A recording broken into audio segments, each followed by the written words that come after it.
ओम शांति। आज है 20 दिसंबर 2020 के अव्यक्त महावाक्य। पहले एक नज़र मुरली की मुख्य पॉइंट्स पर। बाप दादा ने कहा, सबसे बड़े ते बड़ी शक्ति व अथॉरिटी सत्यता की है। सत्यता को सोने के समान और असत्य को मिट्टी के समान कहा जाता है। तो आज बाप दादा सभी बच्चों को देख रहे हैं कि सत्य ज्ञान की अथॉरिटी हर एक ने कितनी धारण की है। फिर कहा, सच्चा अर्थात सत्यता की शक्ति वाला सदा नाचता रहेगा, कभी मुरझाएगा नहीं, उलझेगा नहीं, घबराएगा नहीं और कमज़ोर भी नहीं होगा। जो सच्चा है वह शक्तिशाली होगा, उसमें सामना करने की शक्ति होगी, वह कभी घबराएगा नहीं। सत्यता कभी हिलती नहीं, अचल होती है। सत्यता ही वृद्धि को प्राप्त करने की विधि है। यह सत्य बाप का ज्ञान है, इसलिए दुनिया से न्यारा और प्यारा है। इस सत्य ज्ञान की शक्ति से ही सतयुग बनता है और तुम बच्चे सत्य नारायण, सत्य लक्ष्मी बनते हो। तो स्वयं से पूछो, इतनी अथॉरिटी का नशा रहता है? आगे बाबा ने कहा, अथॉरिटी का अर्थ अभिमान नहीं है, बल्कि जितना बड़े ते बड़ी अथॉरिटी उतना उनकी वृत्ति में रूहानी अथॉरिटी और वाणी में स्नेह व नम्रता होगी। और लास्ट में बाबा ने कहा, जैसे वृक्ष में जब संपूर्ण फल की अथॉरिटी आ जाती है तो वह वृक्ष झुकता है, ऐसे रूहानी अथॉरिटी वाले बच्चे जितनी बड़ी अथॉरिटी उतने निर्माण और सर्वस्नेही होंगे। तो अथॉरिटी भी हो, नशा भी हो और निरहंकारी भी हो, इसको कहते हैं सत्य ज्ञान का प्रत्यक्ष स्वरूप। अब सुनते हैं महावाक्यों को विस्तार से। मुरली का सार, स्नेह और सत्यता की अथॉरिटी का बैलेंस। आज सत्य बाप, सत्य शिक्षक, सत्य गुरु अपने सत्यता के शक्तिशाली सत्य बच्चों से मिलने आए हैं। सबसे बड़े ते बड़ी शक्ति व अथॉरिटी सत्यता की ही है। सत्य दो अर्थ से कहा जाता है, एक सत्य अर्थात सत्य, दूसरा सत्य अर्थात अविनाशी। दोनों अर्थ से सत्यता की शक्ति सबसे बड़ी है। बाप को सत्य बाप कहते हैं। बाप तो अनेक हैं, लेकिन सत्य बाप एक है। सत्य शिक्षक, सत्य गुरु एक ही है। सत्य को ही परमात्मा कहते हैं, अर्थात परम आत्मा की विशेषता सत्य अर्थात सत्य है। आपका गीत भी है, सत्य ही शिव है। दुनिया में भी कहते हैं सत्यम शिवम सुंदरम। साथ साथ बाप परमात्मा के लिए सत्य चित्त आनंद स्वरूप कहते हैं। आप आत्माओं को सत्य चित्त आनंद कहते हैं। तो सत्य शब्द की महिमा बहुत गाई हुई है। और कभी भी कोई भी कार्य में अथॉरिटी से बोलते तो यही कहेंगे, मैं सच्चा हूँ, इसलिए अथॉरिटी से बोलता हूँ। सत्य के लिए ही गायन है। सत्य की नाव डोलेगी लेकिन डूबेगी नहीं। आप लोग भी कहते हो, सच तो बिठो नच। सच्चा अर्थात सत्यता की शक्ति वाला सदा नाचता रहेगा, कभी मुरझाएगा नहीं, उलझेगा नहीं, घबराएगा नहीं, कमज़ोर नहीं होगा। सत्यता की शक्ति वाला सदा खुशी में नाचता रहेगा, शक्तिशाली होगा, सामना करने की शक्ति होगी, इसलिए घबराएगा नहीं। सत्यता को सोने के समान कहते हैं, असत्य को मिट्टी के समान कहते हैं। भक्ति में भी जो परमात्मा की तरफ लगन लगाते हैं उन्हों को सत्संगी कहते हैं, सत्य का संग करने वाले हैं। और लास्ट में जब आत्मा शरीर छोड़ती है तो भी क्या कहते हैं, सत्य नाम संग है। तो सत्य अविनाशी, सत्य सत्य है। सत्यता की शक्ति महान शक्ति है। वर्तमान समय मेजॉरिटी लोग आप सबको देखकर क्या कहते हैं, इन्हों में सत्यता की शक्ति है। तब इतना समय वृद्धि करते हुए चल रहे हैं। सत्यता कब हिलती नहीं है, अचल होती है। सत्यता वृद्धि को प्राप्त करने की विधि है। सत्यता की शक्ति से सतयुग बनाते हो, स्वयं भी सत्यनारायण सत्य लक्ष्मी बनते हो। यह सत्य ज्ञान है, सत्य बाप का ज्ञान है, इसलिए दुनिया से न्यारा और प्यारा है।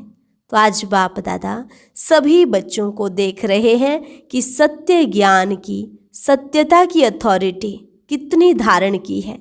सत्यता हर आत्मा को आकर्षित करती है। चाहे आज की दुनिया झूठ खंड है, सब झूठ है, अर्थात सब में झूठ मिला हुआ है, फिर भी सत्यता की शक्ति वाले विजयी बनते हैं। सत्यता की प्राप्ति खुशी और निर्भयता है। सत्य बोलने वाला सदा निर्भय होगा, उनको कब भय नहीं होगा। जो सत्य नहीं होगा तो उनको भय जरूर होगा। तो आप सभी सत्यता के शक्तिशाली श्रेष्ठ आत्माएं हो। सत्य ज्ञान, सत्य बाप, सत्य प्राप्ति, सत्य याद, सत्य गुण, सत्य शक्तियाँ सर्व प्राप्ति हैं। तो इतनी अथॉरिटी का नशा रहता है। अथॉरिटी का अर्थ अभिमान नहीं है। जितना बड़े ते बड़ी अथॉरिटी, उतना उनकी वृत्ति में रूहानी अथॉरिटी रहती है। वाणी में स्नेह और नम्रता होगी, यही अथॉरिटी की निशानी है। जैसे आप लोग वृक्ष का दृष्टांत देते हो, वृक्ष में जब संपूर्ण फल की अथॉरिटी आ जाती है तो वृक्ष झुकता है, अर्थात निर्माण बनने की सेवा करता है। ऐसे रूहानी अथॉरिटी वाले बच्चे, जितनी बड़ी अथॉरिटी उतने निर्माण और सर्वस्नेही होंगे। लेकिन सत्यता की अथॉरिटी वाले निरहंकारी होते हैं। तो अथॉरिटी भी हो, नशा भी हो और निरहंकारी भी हो, इसको कहते हैं सत्य ज्ञान का प्रत्यक्ष स्वरूप। जैसे इस झूठ खंड के अंदर ब्रह्मा बाप सत्यता की अथॉरिटी का प्रत्यक्ष साकार स्वरूप देखा ना, उनके अथॉरिटी के बोल कभी भी अहंकार की भासना नहीं देंगे। मुरली सुनते हो तो कितनी अथॉरिटी के बोल हैं, लेकिन अभिमान के नहीं। अथॉरिटी की बोल में स्नेह समाया हुआ है, निर्माणता है, निरहंकार है, इसलिए अथॉरिटी के बोल प्यारे लगते हैं। सिर्फ प्यारे नहीं, लेकिन प्रभावशाली होते हैं। फॉलो फादर है ना। सेवा में व कर्म में फॉलो ब्रह्मा बाप है, क्योंकि साकारी दुनिया में साकार एग्जाम्पल है, सैंपल है। तो जैसे ब्रह्मा बाप को कर्म में, सेवा में, सूरत से, हर चलन से चलता फिरता अथॉरिटी स्वरूप देखा, ऐसे फॉलो फादर करने वाले में भी स्नेह और अथॉरिटी, निर्माणता और महानता दोनों साथ साथ दिखाई दें। ऐसे नहीं सिर्फ स्नेह दिखाई दे और अथॉरिटी गुम हो जाए, या अथॉरिटी दिखाई दे और स्नेह गुम हो जाए। जैसे ब्रह्मा बाप को देखा, वह अभी भी मुरली सुनते हो, प्रत्यक्ष प्रमाण है। तो बच्चे बच्चे भी कहेगा, लेकिन अथॉरिटी भी दिखाएगा। स्नेह से बच्चे भी कहेगा और अथॉरिटी से शिक्षा भी देगा। सत्य ज्ञान को प्रत्यक्ष भी करेंगे, लेकिन बच्चे बच्चे कहते नया ज्ञान सारा स्पष्ट कर देंगे। इसको कहते हैं स्नेह और सत्यता की अथॉरिटी का बैलेंस। तो वर्तमान समय सेवा में इस बैलेंस को अंडरलाइन करो। धरनी बनाने के लिए स्थापना से लेकर अब तक 50 वर्ष पूरे हो गए। विदेश की धरनी भी अब काफ़ी बन गई है। भले 50 वर्ष नहीं हुए हैं, लेकिन बने बनाए साधनों पर आए हो, इसलिए शुरू के 50 वर्ष और अब के 5 वर्ष बराबर हैं। डबल विदेशी सब कहते हैं हम last so fast so first हैं, तो समय में भी फास्ट सो फर्स्ट होंगे ना। निर्भय की अथॉरिटी जरूर रखो। एक ही बाप का नया ज्ञान सत्य ज्ञान है, और नए ज्ञान से नई दुनिया स्थापन होती है। यह अथॉरिटी और नशा स्वरूप में इमर्ज हो। 50 वर्ष तो मर्ज रखा, लेकिन इसका अर्थ यह नहीं कि जो भी आवे उनको पहले से ही नए ज्ञान की नई बातें सुनाकर कंफ्यूज कर दो। यह भाव नहीं है। धरनी, नब्ज, समय, यह सब देख करके ज्ञान देना, यही नॉलेजफुल की निशानी है। आत्मा की इच्छा देखो, नब्ज देखो, धरनी बनाओ, लेकिन अंदर सत्यता के, निर्भयता की शक्ति जरूर हो। लोग क्या कहेंगे, यह भय ना हो, निर्भय बन, धरनी भल बनाओ। कई बच्चे समझते हैं यह ज्ञान तो नया है, कई लोग समझ ही नहीं सकेंगे, लेकिन बेसमझ को ही तो समझाना है। यह जरूर है, जैसा व्यक्ति वैसी रूपरेखा बनानी है, लेकिन व्यक्ति के प्रभाव में नहीं आ जाओ। अपने सत्य ज्ञान की अथॉरिटी से व्यक्ति को परिवर्तन करना ही है, यह लक्ष्य नहीं भूलो। अब तक जो किया वह ठीक था, करना ही था, आवश्यक था, क्योंकि धरनी बनानी थी। लेकिन कब तक धरनी बनाएंगे और कितना समय चाहिए? दवाई भी दी जाती है तो पहले ही ज़्यादा ताकत की नहीं दी जाती, पहले हल्की दी जाती। लेकिन ताकत वाली दवाई दो ही नहीं, हल्की पर ही चलाते चलो, यह नहीं करो। किसी कमज़ोर को हाई पावर वाली दवाई दे दी, यह भी रॉन्ग है। परखने की भी शक्ति चाहिए, लेकिन अपने सत्य नए ज्ञान की अथॉरिटी जरूर चाहिए। आपकी सूक्ष्म अथॉरिटी की वृत्ति ही उन्हों की वृत्तियों को चेंज करेगी, यही धरनी बनेगी। और विशेष जब सेवा कर मधुबन तक पहुँचते हो तो कम से कम उन्हों को यह जरूर मालूम पड़ना चाहिए, इस धरनी पर उन्हों की भी धरनी बन जाती है। कितनी भी कलराठी धरनी हो, किस भी धर्म वाला हो, किस भी पोजीशन वाला हो, लेकिन इस धरनी पर वह भी नर्म हो जाते हैं। और नर्म धरनी बनने के कारण उसमें जो भी बीज डालेंगे उसका फल सहज निकलेगा। सिर्फ डरो नहीं, निर्भय जरूर बनो, युक्ति से दो। ऐसा ना हो कि वह आप लोगों को यह उलहना दे कि ऐसी धरनी पर भी मैं पहुंचा, लेकिन यह मालूम नहीं पड़ा कि परमात्म ज्ञान क्या है। परमात्म भूमि पर आकर परमात्मा की प्रत्यक्षता का संदेश जरूर ले आएं। लक्ष्य अथॉरिटी का होना चाहिए। आजकल के ज़माने के हिसाब से भी नवीनता का महत्व है। फिर भल कोई उल्टा भी नया फैशन निकालते हैं तो भी फॉलो करते हैं। पहले आर्ट देखो कितना बढ़िया था, आजकल का आर्ट तो उनके आगे जैसे लकीरें लगेंगी। लेकिन मॉडर्न आर्ट पसंद करते हैं। मानव की पसंदी हर बात में नवीनता है, और नवीनता स्वतः ही अपने तरफ आकर्षित करती है। इसलिए नवीनता, सत्यता, महानता, इसका नशा जरूर रखो। फिर समय और व्यक्ति को देख सेवा करो।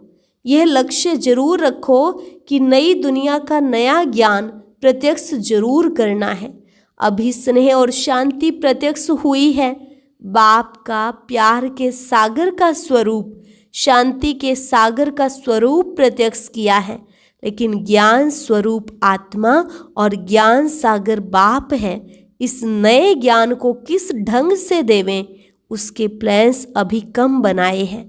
वह भी समय आएगा जो सभी के मुख से यह आवाज़ निकलेगा कि नई दुनिया का नया ज्ञान यह है।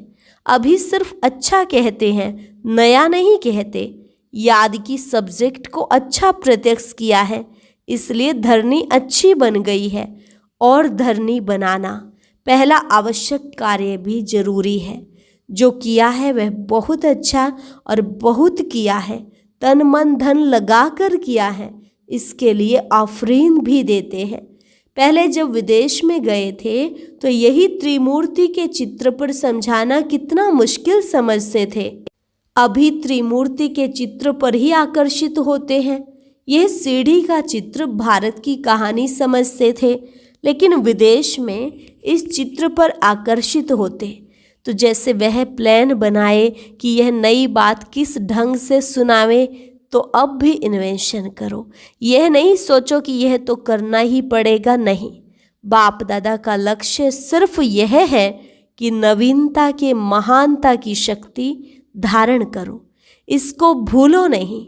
दुनिया को समझाना है, दुनिया की बातों से घबराओ नहीं, अपना तरीका इन्वेंट करो, क्योंकि इन्वेंटर आप बच्चे ही हो ना।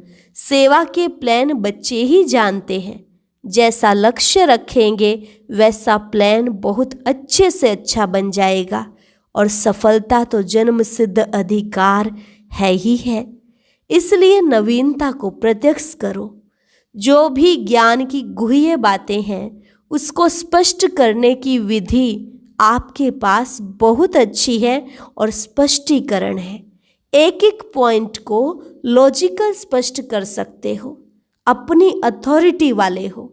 कोई मनोमय व कल्पना की बातें तो है नहीं, यथार्थ है, अनुभव है। अनुभव की अथॉरिटी, नॉलेज की अथॉरिटी, सत्यता की अथॉरिटी, कितनी अथॉरिटीज़ हैं। तो अथॉरिटी और स्नेह दोनों को साथ साथ कार्य में लगाओ। बाप दादा खुश हैं कि मेहनत से सेवा करते करते इतनी वृद्धि को प्राप्त किया है और करते ही रहेंगे। चाहे देश है चाहे विदेश है, देश में भी व्यक्ति और नब्ज देख सेवा करने में सफलता है, विदेश में भी इसी विधि से सफलता है। पहले संपर्क में लाते हो, यह धरनी बनती है। संपर्क के बाद फिर संबंध में लाओ। सिर्फ संपर्क तक नहीं दो, संबंध में लाकर फिर उन्हों की बुद्धि से समर्पित कराओ। यह है लास्ट स्टेज। संपर्क में लाना भी आवश्यक है, फिर संबंध में लाना है। संबंध में आते आते समर्पण बुद्धि हो जाए कि जो बाप ने कहा वही सत्य है, फिर क्वेश्चन नहीं उठते।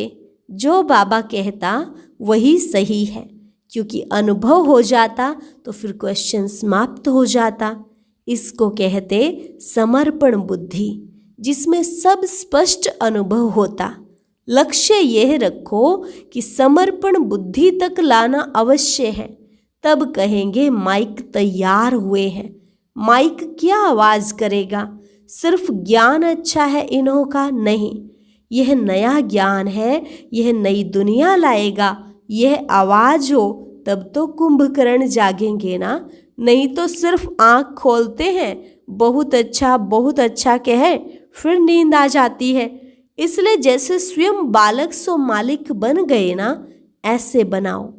विचारों को सिर्फ साधारण प्रजा तक नहीं लाओ, लेकिन राज्य अधिकारी बनाओ। उसके लिए प्लान बनाओ, किस विधि से करो जो कन्फ्यूज भी ना हो और समर्पण बुद्धि भी हो जाए, नवीनता भी लगे, उलझन भी अनुभव नहीं करें, स्नेह और नवीनता की अथॉरिटी लगे।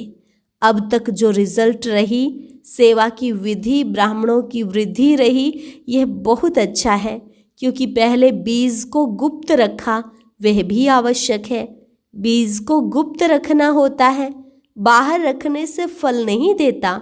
धरनी के अंदर बीज को रखना होता है, लेकिन अंदर धरनी में ही रह ना जाए, बाहर प्रत्यक्ष हो, फल स्वरूप बने।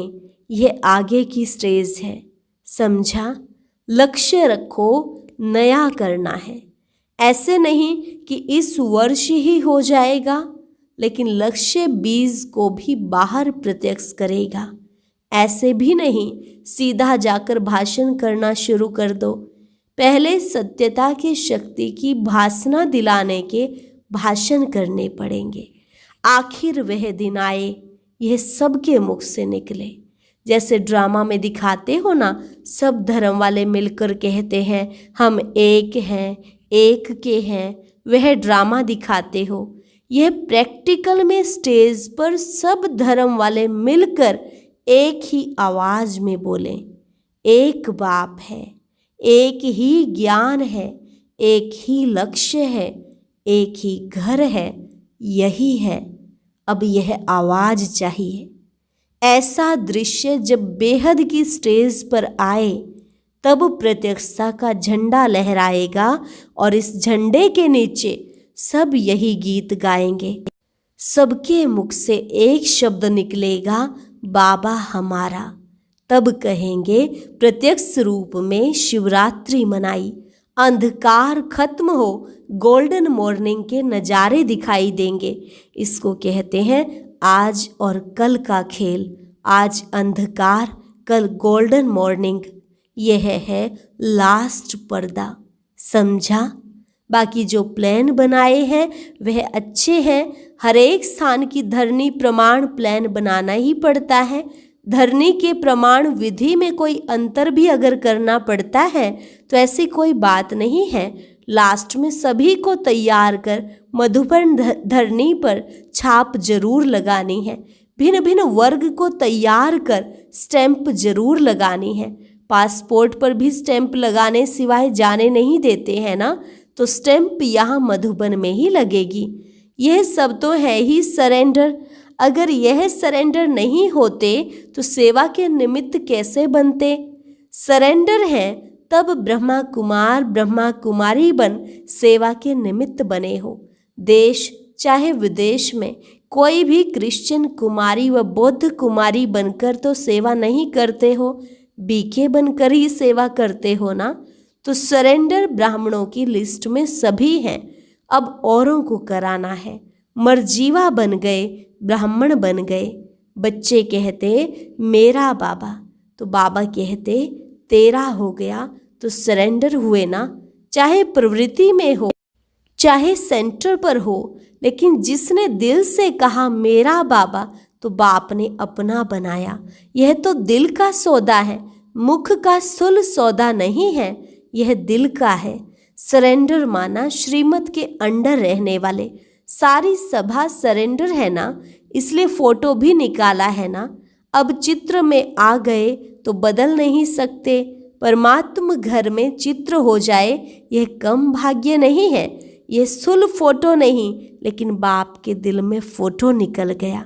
अच्छा, सर्व सत्यता की अथॉरिटी वाली श्रेष्ठ आत्माओं को, सर्व नवीनता और महानता को प्रत्यक्ष करने वाले सच्चे सेवाधारी बच्चों को, सर्व स्नेह और अथॉरिटी के बैलेंस रखने वाले, हर कदम में बाप द्वारा ब्लेसिंग आशीर्वाद लेने के अधिकारी श्रेष्ठ आत्माओं को, सर्व सत्य अर्थात अविनाशी रत्नों को, अविनाशी पार्ट बजाने वालों को, अविनाशी खजाने के बालक सो मालिकों को, विश्व रचता सत्य बाप, सत्य शिक्षक, सत्य गुरु का याद प्यार और नमस्ते।